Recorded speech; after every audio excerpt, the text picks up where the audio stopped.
చిత్తూరు జిల్లా కుప్పం మండలం వేపూరు గ్రామంలో మహిళతో నిర్వహించిన ముఖాముఖి కార్యక్రమంలో నారా భువనేశ్వరి పాల్గొన్నారు. ఈ సందర్భంగా గత వైసీపీ ప్రభుత్వ పాలనపై ఆమె తీవ్ర విమర్శలు చేశారు. హిందూ సంప్రదాయాలు, దేవాలయాల విషయంలో అప్పటి ప్రభుత్వం నిర్లక్ష్యం వ్యవహరించిందని ఆరోపించారు. దేవుడి రథాల దహనం వంటి ఘటనలను ప్రజలు మర్చిపోలేదని వ్యాఖ్యానించారు.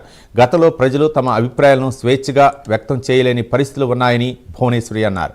ప్రస్తుతం లభించిన స్వేచ్ఛను ప్రజలు సద్వినియోగం చేసుకోవాలని సూచించారు.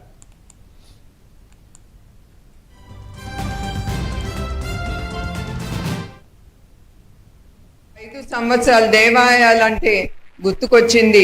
ఎట్లా గత 5 సంవత్సరాలు వైసీపీ నాయకత్వంలో మన హిందూ సాంప్రదాయాన్ని, మన దేవాలయాల్ని ఎట్లా వాళ్ళు నాశనం చేశారు.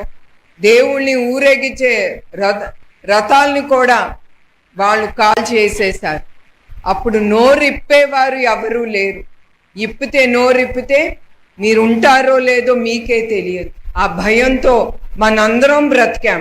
మనందరికీ ఇప్పుడు స్వాతంత్రం అనేది దక్కింది.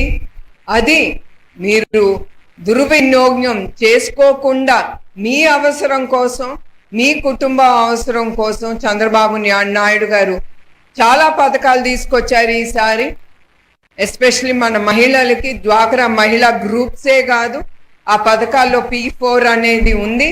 మీరందరూ దాన్ని వాడుకుని మీ కాళ్ళ మీద మీరు నిలబడాలి. అది కోరుకునే చంద్రబాబు నాయుడు గారు ఈ పథకాలన్నీ తీసుకొచ్చింది ప్రజల కోసం.